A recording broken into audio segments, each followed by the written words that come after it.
magandang hapon po sa bawat isa. And sa ating afternoon worship, sa ating pong afternoon na pananambahan, pinag-aaralan po natin ang Book of Lamentation, and we were able to finish last week yung pong Lamentations chapter 5 bilang pagtatapos po ng Book of Lamentations. Now, ngayong hapon po, gusto ko pong dalhin kayo sa isang palaisipan kung paano ito bang nangyayari. And of course, alam natin, ang nangyari po sa Jerusalem, sa bayan po ng Jerusalem, ay total destruction. Total desolation ang nangyari po sa kanila. Sabi nga ni Jeremiah in verse 1 of Lamentations, chapter 1, how that the city sits solitary and that was full of people. Kung paano ang Jerusalem ay dating puno ng mga tao, pero ngayon now as a solitary, is a seat solitary. Paano nangyari yun na sa pamamagitan ng kamay ng mga Babylonia, naranasan ng bayan ng Panginoon ang isang bagay na hindi natin maiisip na parang ano bang mangyari ito sa mga tao ng Panginoon? At dito ngayong hapon, gusto ko pong dalhin kayo sa prinsipyo po ng salita ng Panginoon na bago nila maranasan yung destruction sa kamay ng Panginoon bilang parusa sa kanilang mga kasalanan, hindi po ang Panginoon nagkulang ng paalala sa kanila. At tayo bilang mga mananampalataya, alam niyo po ba na ang Panginoon ay patuloy tayong pinapaalalahanan? Yan po ang dahilan kung bakit kailangan po natin ng simbahan. Kailangan natin ng salita ng Panginoon. Dahil ang Panginoon po ay palagi pong nagpapaalala po sa atin. Upang kung tayo ay merong kasalanan na nagagawa, may kasalanan ng ating pamumuhay, makakatanggap po tayo ng paalala mula sa Panginoon through His Word. At dito, titingnan po natin ngayong hapon, paano ang Panginoon hindi po nagsawa na paalalahanan ng kanyang mga tao na kung hindi kayo susunod sa akin, kung kayo ay lalabag sa aking mga kautusan, may mga kapamakan at merong kaparusahan kayong mararanasan. Now, titingnan po natin, titingnan po natin yung mga talata, especially in Deuteronomy 28 and in the book of Jeremiah, kung paano ang Panginoon ay nagpaalala sa kanila, the forewarnings of God with regards to the fall of Jerusalem, forewarnings of the fall of Jerusalem. Buksan niyo po ang inyong pong mga Bible in Deuteronomy 28. Babasahin ko po yung verse 40. Open your Bible in Deuteronomy 28. Babasahin ko po yung verse 47. Verse 47 and 48. Sundan niyo po ako sa inyong mga Bible and we're going to pray. Deuteronomy 28, verse 47 and 48. Because thou servest not the Lord thy God with joyfulness and with gladness of heart for the abundance of all things, therefore shalt thou serve thine enemies which the Lord shall send against thee in hunger and in thirst and in nakedness and in want of all things, and he shall put a yoke of iron upon thy neck until he have destroyed thee. Shall we pray? Ama naming Diyos na makapangyarihan sa lahat, salamat Panginoon sa katotohanan na kayo Panginoon ay nagpapaalala nagbibigay ng warning sa inyo pong mga anak, sa inyo pong mga tao.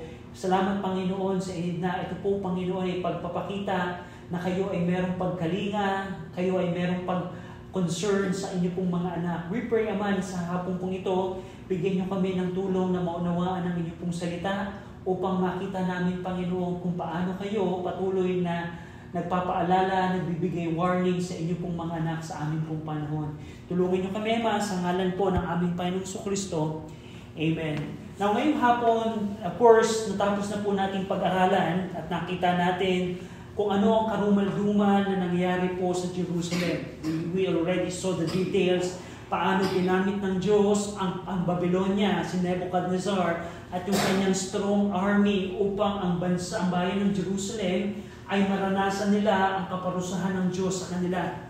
At alam natin na ito po ay dahil sa kanilang kasalanan. Now, bago po mangyari yung event ng 586 BC, that's the fall of Jerusalem, marami pong naging paalala ang Panginoon sa kanya pong mga tao. At una pong titingnan natin ngayong hapon is ang paalala sa Deuteronomy 28. Now, ito pong Deuteronomy chapter 28, ito po ay panahon po ni Moses.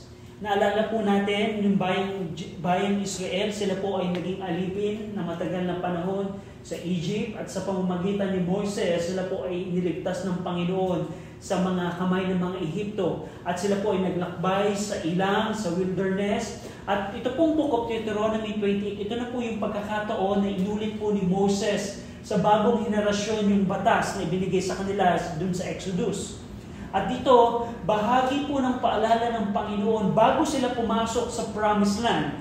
Nung panahon po ni Joshua, ito pong paalala sa kanila. Going back in verse 1 of Deuteronomy 28. Now, tingnan niyo po. And it shall come to pass, if thou shalt hearken diligently unto the voice of the Lord thy God, to observe and to do all His commandments, which I command thee this day, and that the Lord thy God will set thee on high above all nations of the earth. And all these blessings shall come on thee and overtake thee, if thou shalt hearken unto the voice of the Lord thy God. Ito po ang paalala ng Panginoon sa bansang Israel. Kung papakinggan ninyo ang mga boses ng Panginoon at kayo ay susunod sa Panginoon, ang mga kautusan ng Panginoon, ang pagpapala ay ibubuo sa iyo ng Panginoon. Binanggit po dito ng Panginoon na yung kanilang lupain, ang promised land, ay masasagana ng napakadami, magiging masagana. Pero sa kabila ng blessings na ibibigay sa kanila ng Panginoon kung sila ay susunod, meron din pong mga sumpa na ipabigay ang Panginoon sa bansang Israel kung sila ay hindi susunod sa Panginoon. At isa na ating pong titingnan sa hapong pong ito ay yung naranasan po nila sa kamay po ng Babylonia. Doon po sa binasa natin in verse 47 to 48, actually ito pong verse 47 hanggang 57, ito po ang exact na propesiya or warning ng Panginoon sa bayan ng Israel. Kung hindi kayo susunod sa aking mga kautusan, merong bansa na ipapadala ko sa inyo upang sirain kayo. At ito po'y nangyari ng 3 beses po sa history po ng Israel. Nung una po, yung 722 BC sa kamay po ng Assyrian. Yung Northern Kingdom of Israel, ito po ay nasako po ng Assyrian army ng empire. Pangalawa pong pangyayari ay yung 586 BC, which is ito po yung pinag-aaralan natin sa Book of Lamentation. Sa kamay po ng mga Babylonia, pinadala po ng Diyos ang bansang Babylonia sa Israel upang i-fulfill ang Deuteronomy 28. And lastly po, noong 70 AD, sa kamay po ng Roman Empire, na winasak din po ng Roman Empire ang bansang Jerusalem. Kung paano po ginawa ng Babylonia na palibutan ang bayan ng Jerusalem, ay ganoon din po ang ginawa po ng Roman Empire noong 70 AD. Kung paano winasak, sinunog ng Babylonian Empire ang buong bayan ng Jerusalem, ay ganoon din po yung ginawa noong 70 AD. What a coincident na pwede nating sabihin na wait, parang coincident yun. Hindi po. Yun po ay fulfillment ng warning ng Panginoon sa bansang Israel bago pa man sila yumapak sa Promised Land. At dito in Deuteronomy 28 verse 47, sabi dito ng Panginoon, because thou servest not the Lord thy God with joyfulness and with gladness of heart for the abundance of all things, therefore shalt thou serve thine enemy which the Lord shall send against thee in hunger and in thirst, and in nakedness and in want of all things, and he shall put a yoke of iron upon thy neck until he have destroyed thee. Verse 49, the Lord shall bring a nation against thee from far, from the end of the earth, as swift as the eagle flieth, a nation whose tongue thou shalt not understand. Ang Panginoon, kung kayo ay, sabi ng Panginoon, kung kayo ay hindi susunod sa aking mga kautusan, magpapadala ako ng isang bansa laban sa inyo mula sa malayo, which referring sa 3 empires. Ito pong Deuteronomy 28, hindi lamang po ito specifically sa Babylonia. Tulad ng nabanggit ko, Assyrian, Babylonian, and Roman empires, ang mga bansa na sumako po sa Israel throughout the history. Pero kung titingnan po natin dito, yung karakteristik po ng mga bansa na tinutukoy po ng Panginoon dito ay parang agilas sa bilis ng kanilang pagsakop. Now, tingnan po natin, ipitin nyo lamang po inyong Bible kung kayo merong bookmark sa Deuteronomy 28 at babalikan po natin yung Book of Lamentations. Sabi dito ng Panginoon, "The Lord shall bring a nation against thee from far, from the end of the earth, as swift as the eagle flieth." Parang agila kung sa bilis ng paglipad. Natingnan niyo po ang Lamentations 4:19. Paano po dinescribe ni Jeremiah ang mga Babylonia nung sila po ay sumako? In Lamentations 4:19, may request na basahin po natin ng sabay-sabay. Lamentations 4:19, nandiyan na po kayo? Ready? Read. "Our persecutor are swifter than the eagles of the heaven. They pursued us upon the mountains. They laid wait for us in the wilderness." So nakita natin, sabi ng Panginoon, 1,000 years, just imagine, around 1,000 years bago mangyari yung 586 BC, sinabi na ng Panginoon sa bansang Israel, "Kung hindi kayo susunod sa aking mga kautusan, magpapadala ko ng bansa na parang agila sa pagsakop sa inyo, sa pag-persecute sa inyo." And fast forward, noong 586 BC, sinulat ni Jeremiah yung account habang sinasaksihan niya yung nangyari. Noong 586 BC, sabi niya, "Our persecutors are swifter than the eagles." So, going back in Deuteronomy 28, in verse number 50, "A nation of fierce countenance, which shall not regard the person of the old, no show favor to the young." Yung bansa na papadala ng Panginoon, hindi niya aanihin, hindi niya igagalang kung ikaw man ay matanda o bata, hindi niya papansinin ito. And remember in the Book of Lamentation, paano tinrato po ng mga Babylonia ang mga matatanda. Going back in Lamentations 5, tingnan niyo po in Lamentations 5, in Lamentations 5, verse number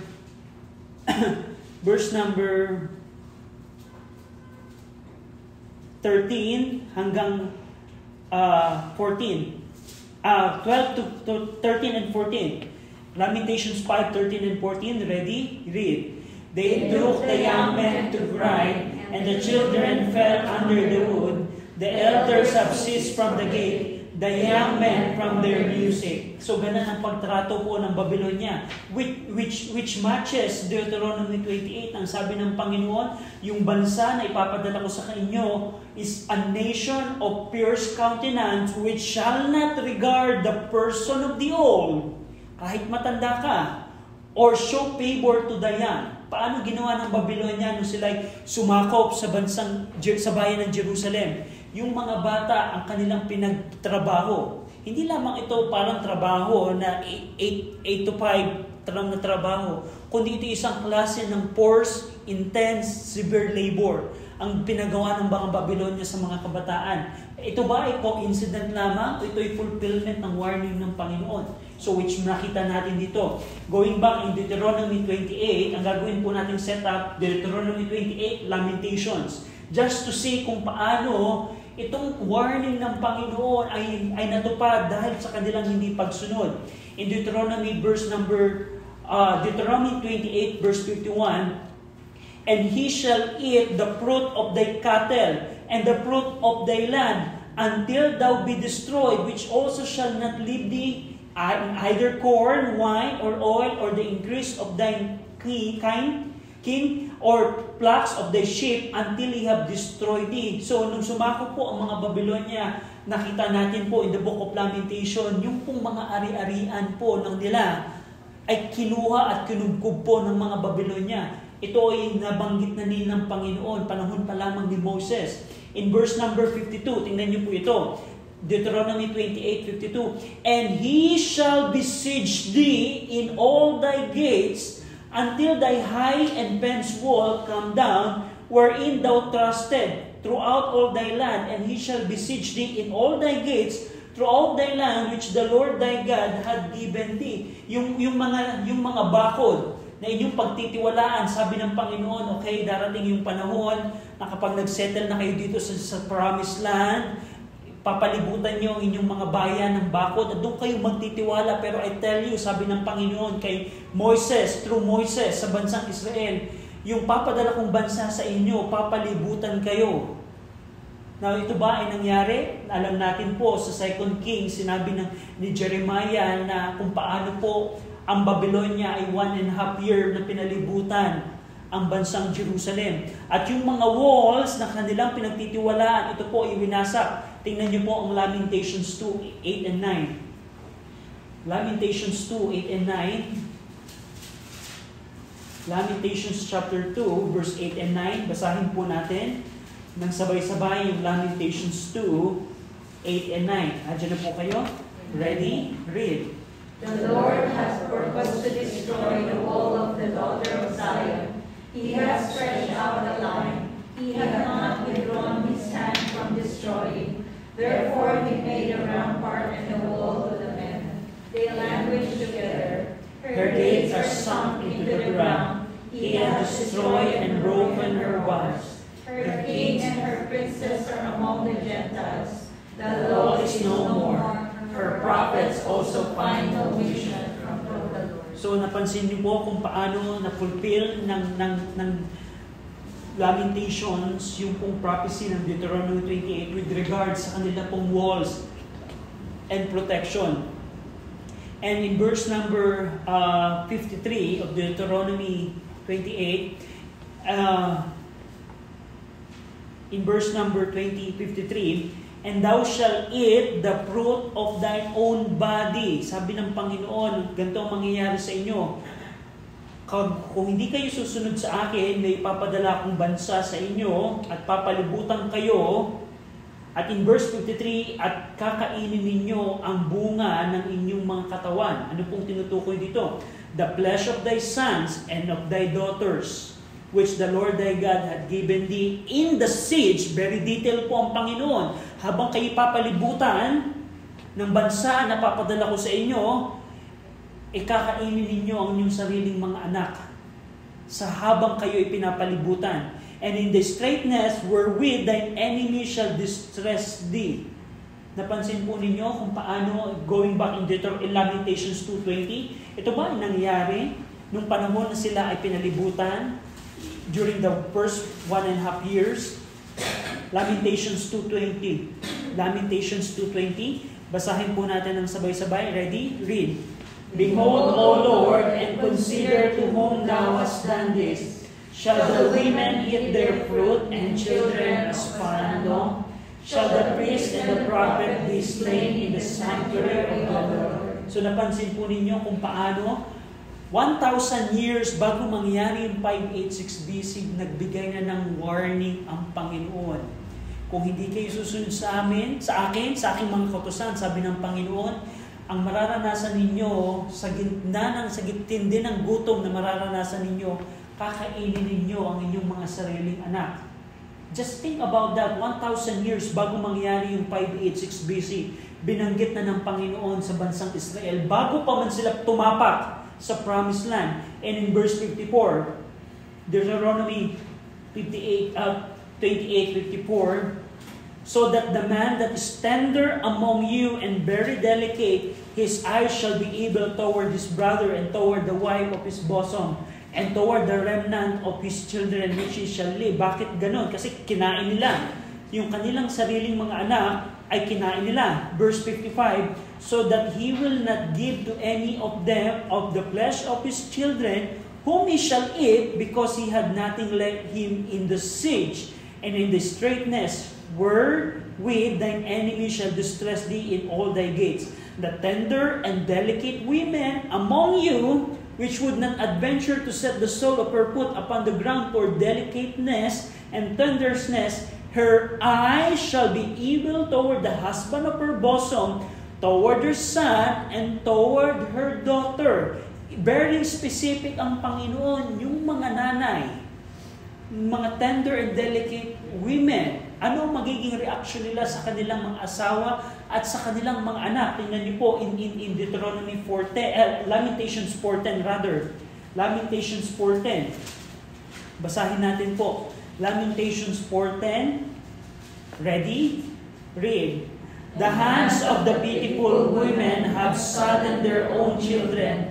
They were their meat in the destruction of the daughter of my people. Yung pong mga kamay ng mga maaawaing mga kababaihan, mga maaawaing nanay, anong ginawa nila sa kanilang mga anak? Pinakuluan nila yung kanilang mga anak. Wait a minute, coincident ba ito? Ito ba ay parang lamang tsamba na nag-eksakto yung detalye? Hindi po. Ito po ay eksaktong detalye ng warning ng Panginoon. Kung kayo ay hindi susunod sa akin, ito ang mararanasan ninyo. Now, in verse 57 of Deuteronomy 28, and toward her young one that cometh out from between her feet, referring pa rin to sa mga women, and toward her children which she shall bear, for she shall eat them for want of all things secretly in the siege, and straitness wherewith thine enemy shall distress thee in thy gates. So, very specific ang Panginoon. Sa warning ng Panginoon sa bansang Israel, kung hindi kayo susunod sa aking mga kautusan, ito ang mangyayari sa inyo. Na ang tanong, ito ba ay nangyari sa kanila? Of course, yun nga po ang pinag-aralan natin in the Book of Lamentation. I want you to appreciate at tingnan kung paano yung exact details ng mga events ay naganap sa kanila. Mula sa description kung gaano kabilis ang pagsakop ng bansang ipapadala ng Panginoon, yung detalye ng pagpapalibot ng Panginoon ng mga armies sa bayang Jerusalem, kung paano yung mga walls ay papatumbahin, at kung paano yung taggutom ay mararanasan nila, paano yung eksaktong detalye na even yung mga nanay na merong awa sa kanilang mga anak ay yung kanilang sariling anak ang kakainin. Ito ba ay, what a coincidence? No, it's not a coincidence. That is the exact warning ng Panginoon sa bansang Israel. So hindi lamang po yan. Ito pong Deuteronomy 28. Ito po ay around 1,000 years. Isang millennia po bago naganap yung 586 BC event ng Book of Lamentation. Imagine niyo, 1,000 taon pa lamang and yung realidad na hindi pa sila tumatapak sa promised land ay nagbigay na ang Panginoon ng warning. Pero sadly, ang nangyari po sa kanila, hindi sila sumunod. Alam natin po yung history. At ito pong Deuteronomy 28, it's very interesting. Pwede nyo makita ngayon sa pamagitan ng Deuteronomy 28, ang kalalagayan po ng Israel hanggang sa ngayon. Ito pong Deuteronomy 28, bakit kumalang siguro nagtanong kayo, bakit throughout the history, ang mga tao ay galit sa mga Hudyo? Naalala niyo yung World War II, kung gaano kadami po ang pinagpapatay ng mga German, ng mga Hudyo? Kung paano nila tratuhin na salot ang mga Hudyo? Kung paano yung mga bata ikukulong sa chamber at pagbukas ng chamber patay na yung hundreds of people? Paano nila ginawa yun sa mga Hudyo? Tingnan niyo po ang Deuteronomy 20 at makikita ninyo ang dahilan. Just think about yung warning ng Panginoon sa kanyang bayan. And not only that, that is 1,000 years bago mangyari yung 586 BC. And in Book of Jeremiah, buksan niyo po ang inyong pong mga Bible sa Jeremiah 25. Jeremiah 25, verse 8 to 11. Ito naman, sa pamamagitan ni Jeremiah, ilang taon po bago mangyari yung 586 BC, pinadala po ng Panginoon si Prophet Jeremiah na mag-prophesy sa Judah upang bigyan sila ng warning with regard sa pagdating po ni Nebuchadnezzar at ng army ng mga Babylonia. In Deuteronomy 28, verse 8 to 11, tingnan po natin, verse 8 to 11 of chapter 25, Jeremiah 25, 8 to 11, ang sabi po dito, Therefore thus saith the Lord of hosts, because ye have not heard my word, sabi ng Panginoon sa bayang Israel, Behold, I will send and take all the families of the north, saith the Lord, and Nebuchadnezzar, the king of Babylon, my servant, and will bring them against this land, and against the inhabitants thereof, and against all these nations round about, and will utterly destroy them and make them an astonishment, and hissing, and perpetual desolation. Moreover, I will take from them the voice of mirth, and the voice of gladness, the voice of bridegroom, and the voice of the bride, and the sound of millstone, and the light of the candle. And this whole land shall be desolation and an astonishment, and this nation shall serve the king of Babylon 70 years. Now, tingnan niyo po ang Lamentations 1:1. Nangyari ba ito? Lamentation 1:1, basahin po natin ng sabay-sabay. Ready? Read. How that the city sits solitary, that was full of people, how is she become as a widow? She was great among the nation and princess among the provinces. How is she become tributary? So, nangyari ba yung warning ng Panginoon through Jeremiah sa bansang Israel? Yes, of course. And tingnan niyo po, binanggit na ni Jeremiah sa Jeremiah 25, natatanggalin ng Panginoon yung mga boses ng kagalakan sa mga Hudyo.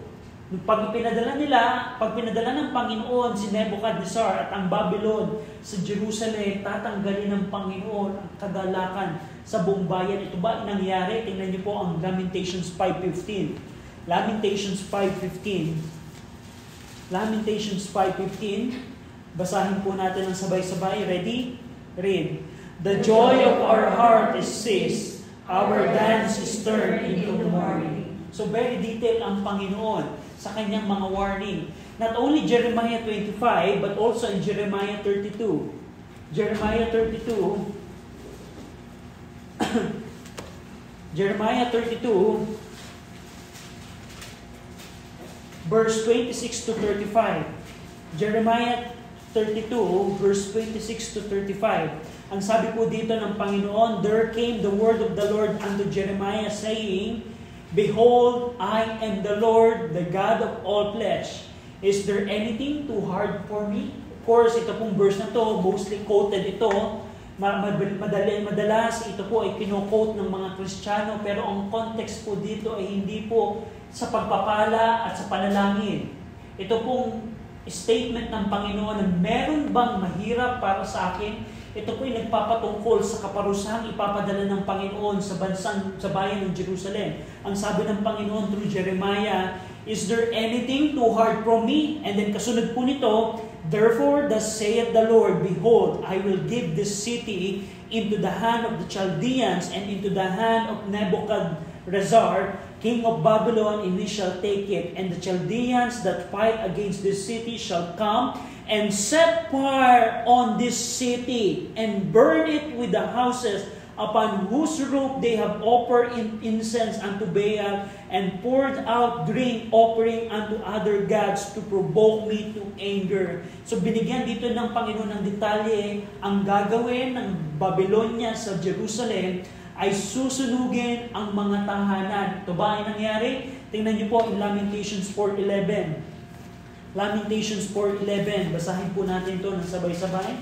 Lamentations 4:11. Lamentations 4:11. Ready? Read. The Lord had accomplished His fury.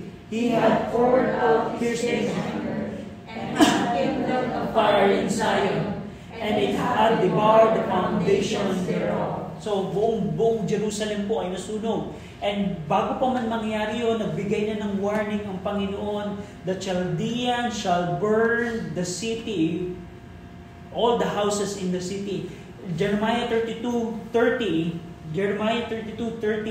for the children of Israel and the children of Judah have only done evil before me from their youth, for the children of Israel have only provoked me to anger with the work of their hands, said the Lord. Verse 31, for this city has been to me as a provocation of mine anger and of my fury from the day that they built it, even unto this day, that I should remove it from before my face. Verse 32, because of all the evil of the children of Israel and of the children of Judah, which they have done to provoke me to anger, they, their king, their princess, their prophets, their priests, their prophets, and the men of Judah and the inhabitants of Jerusalem and they have turned unto me the back, and not the face, though I taught them, rising up early and teaching them, yet they have not hearkened to receive instruction. For they set their abomination in the house, which is called by my name, to defile it, and they built the high places of Baal, which are in the valley of the son of Hinnom, to cause their son and their daughter to pass through the fire unto Molech, which I commanded them not, neither came it into my mind that they should do abomination to cause Judah to sin. So, very detailed po ang detalye ng Panginoon sa warning na kung kayo, dahil sa inyong pagsuway sa akin, ito ang ipaparanas ko sa inyo. Susunugin ko ang inyong bayan, susunugin ko ang mga tahanan, at itong mararanasan ninyo sa mga kamay ng Babylonia. And lastly, in Jeremiah 34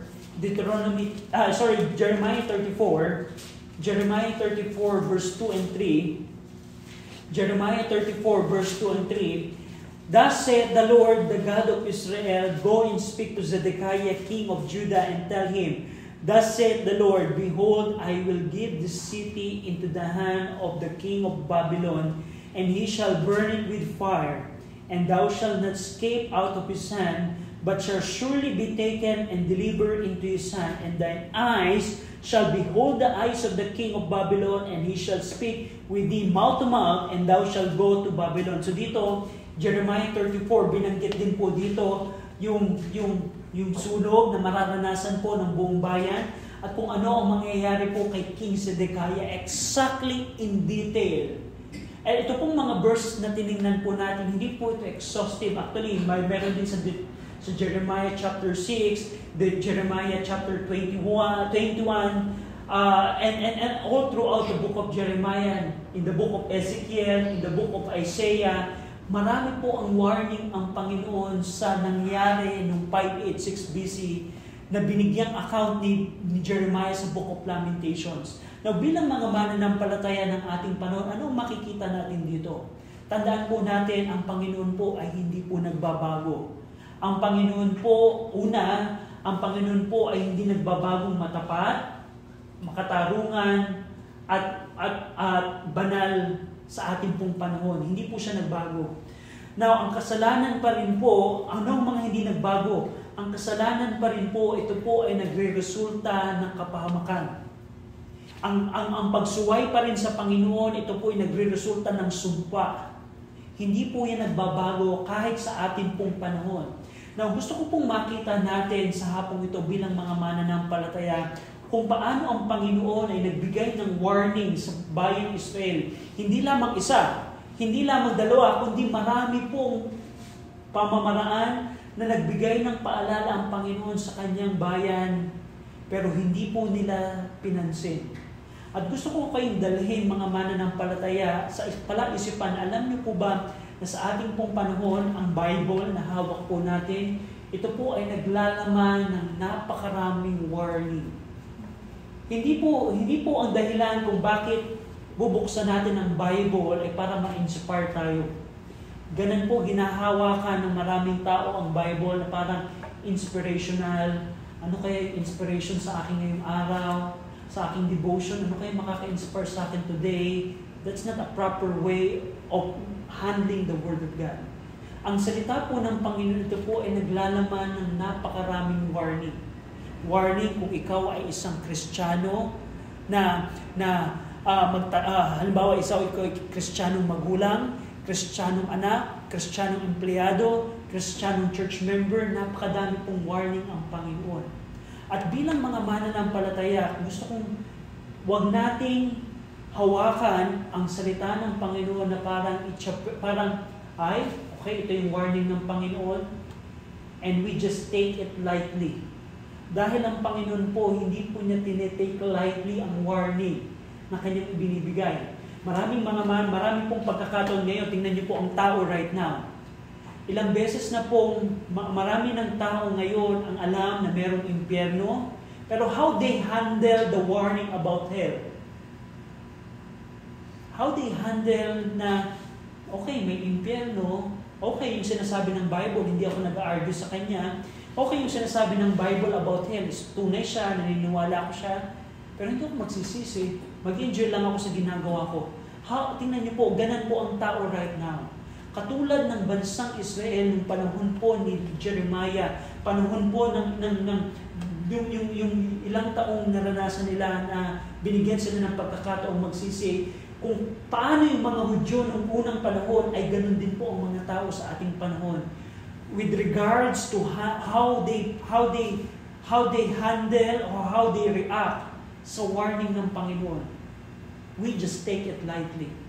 Okay, merong impyerno, pero mahal ko pa yung kasalanan ko, hindi mo na ako magsisisi.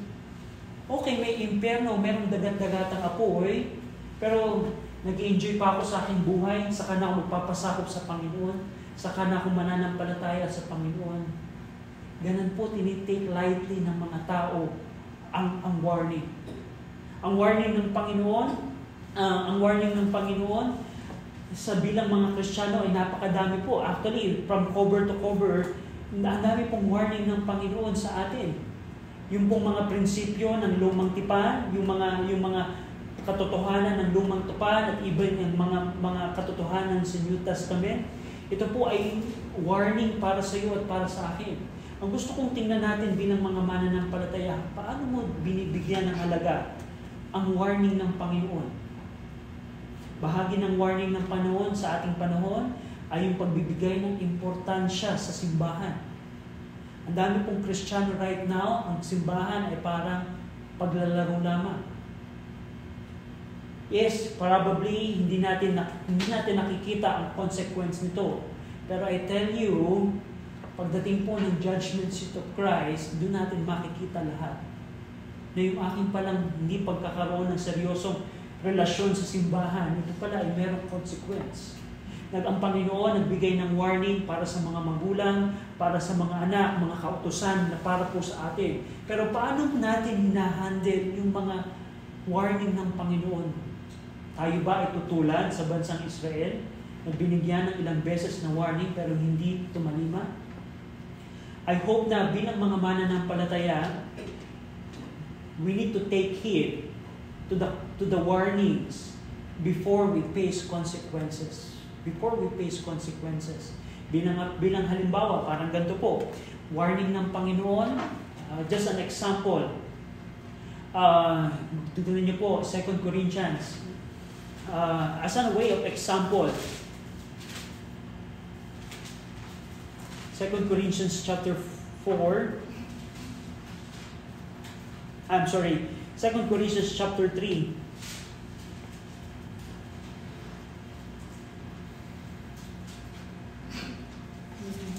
I'm sorry, 6 rather. Sorry po. 2 Corinthians 6 verse 14. 2 Corinthians 6:14. Be not unequally yoked together with unbelievers, for what fellowship had righteousness with unrighteousness, and what communion had light with darkness, and what concord had Christ with Belial, or what had he that believeth with an infidel? And what agreement had the temple of God with idols? For ye are the temple of the living God. As God had said, I will dwell in them and walk in them, and I will be their God, and they shall be my people. Wherefore come out from among them, and be ye separate, saith the Lord, and touch not the unclean thing, and I will receive you. Ito pong 2 Corinthians 6, ito po ay patungkol sa warning or commandment ng Panginoon. Ito po ay commandment. Pero po ito yung nasa strength ng warning. Be not equally yoked together. Ito po ay commandment ng Panginoon na nagsuserve ng warning din sa atin. Forewarning ng Panginoon. What if ako isang Kristiyano and nakita ko yung warning ng Panginoon, okay? Warning ng Panginoon, wag daw ako makipamatok sa hindi mananampalataya. And ako, halimbawa, dahil ako'y pasaway, katulad ng bansang Israel, sa mga kautusan ng Panginoon, hindi ako nag-take heed sa warning na ito. Kung halimbawa, yung aking mga kabarkada sa school, nagiinuman, ay makikijoin din ako sa inuman nila. Kasi hindi naman ako magsha-shot dun eh. Dun lang ako sa isang tabi, makikikwentuhan lang ako. And dumating yung time na, of course, mayroong mga consequences yun. Pero kung mag-suffer na tayo ng consequence, pwede ba natin sisihin ng Panginoon dahil sa nangyari sa atin? Hindi po. Dahil ang salita po ng Diyos, ito po ay naglalaman ng maraming warning. Ito po ang manual natin. bilang mga mananampalataya. Kung ikaw ay Kristiyano, ang layunin mo dapat, one of the goals sa pagbubukas ng Bible, kung bakit tayo uma-attend ng church, bakit tayo nag-aaral ng salita ng Panginoon, kasi gusto natin makakuha ng warning. Sabi ni Pablo, ang kanyang ministry, warning every man. Warning every man. Bawat isa po sa atin ay kinakailangan ng warning through the Word of God. Pero ang tanong, paano natin i-handle? Paano tayo nagre-respond sa warning ng Panginoon? Ang nakakalungkot po na kalalagayan is nararanasan na natin ang consequence bago tayo sumunod. And that's not wisdom. Kung halimbawa sa ako nakita na ay pagpala ko sumasama sa aking mga kabarkada, hindi pala magandang influence nila sa akin, ito pala yung consequence na aking naranasan, and then saka lang ako humiwalay sa kanila. Hindi po yung wisdom. Dahil kaya ka nag-response is dahil nadun ka na sa kalalagayan na nagsasuffer ka na sa consequence. And that's not wisdom. Now, matutunan po natin ang kalalagayan po ng Jerusalem na kailangan in our time, every time that we see the Word of God at merong warning ang Panginoon sa atin, we need to take Him. Dahil tandaan niyo po, ang Panginoon po ay seryoso. Imagine niyo 1,000 years bago nila maranasan yung 586 BC, binanggit na ng Diyos sa kanila.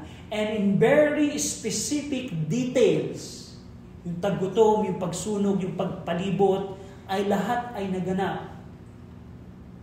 Pwede ba tayong mag-take chance sa Panginoon na siguro, yung sabi ng Panginoon na be not unequally yoked together, siguro hindi naman tutunay? Pwede ba natin gawin to? Pwede ba natin mag-take chance tayo sa Panginoon? No. The problem in our time, the problem in our time is we don't give high value sa warning ng Panginoon. Bilang mga mananampalataya, ang ating layunin sa salita ng Panginoon, anong warning ng Panginoon sa akin? Ano yung instruction ng Panginoon sa akin? At yun ang aking susundin. Kasi ayaw kong makaranas ng consequences. And that is wisdom na makita natin. At yun po ang makikita natin. Actually, ito pong mga verses na nakita natin, mainly Deuteronomy 28 and some in the book of Jeremiah and the other passages, Ezekiel, Isaiah. Pero matutunan natin bilang Kristiyano, ang salita ng Diyos po, ito po'y paalala. Kung ikaw ay Kristiyano, ikaw ay church member, pagsikapan mo na laging nasa church. Every time na may bukas ang salita ng Panginoon, pinag-aaralan ng salita ng Panginoon sa simbahan, pilitin mo laging mapakinggan ito. Bakit? Kasi kailangan po natin ng warning. Dito po sa church, tayo napapakinggan ng warning. Bakit kailangan natin ng warning? Kasi tayo po ay patungo palagi sa kapahamakan. There's a way that seemeth right unto a man, but the end thereof is the ways of death. Akala natin yung ating pamamaraan ay tama, pero ang dulong wakas pala nito ay kapahamakan. Akala mo yung desisyon mo ay tama, pero ang dulong wakas pala nito ay kapahamakan. Akala mo yung mga tao kasama mo ay tama, pero ang dulong wakas pala nito ay kapahamakan. So ano ang magtatama sa atin, sa ating pananaw? Warning, warning, warning. And we need to take it sa warning ng Panginoon. Shall we pray? Ama namin Diyos po na makapangyarihan sa lahat, salamat Panginoon sa prinsipyo na pinakita niyo po sa amin. Ang bansang Israel, Panginoon, ay patunay na wala pong mahirap para po sa inyo kung paano po ninyo pinadala ang bayang Babylonia sa bansang Israel. Paano kayo nagbigay ng warning through Moses, through Jeremiah, through Ezekiel, through Isaiah. Sa inyo pong mga tao ay patuloy kayong nagbibigay din ng paalala sa inyo pong mga anak sa amin pong panahon. Salamat Panginoon sa inyo pong salita na binigay po sa amin na ito po'y naglalaman ng mga warning, mga instruction sa amin pong pang-araw-araw na buhay. We pray, Ama, bilang mga mananampalataya, bigyan niyo kami ng tulong at ng pamumuna na magbigay kami ng atensyon at pahalaga sa inyo pong salita upang kami, Panginoon, ay hindi maranasan ang kapahamakan. I pray, Panginoon, na tulungan niyo kami na patuloy na magbigay ng atensyon, magbigay ng effort, magbigay ng pagnanasa na saliksikin namin ang inyong pong pong salita upang makita namin, Ama, ang kalooban po ninyo, ang inyo pong mga pamamaraan sa amin. Panalangin din po namin, Panginoon, na tulungan nyo kami na patuloy na lumago sa inyo pong salita. Itrato namin at bigyan namin ng halaga ang inyo pong salita sa amin pong pang-araw-araw na buhay. Tulungan nyo kami, Ama, pinupuri namin kayo sa ngalan po ng aming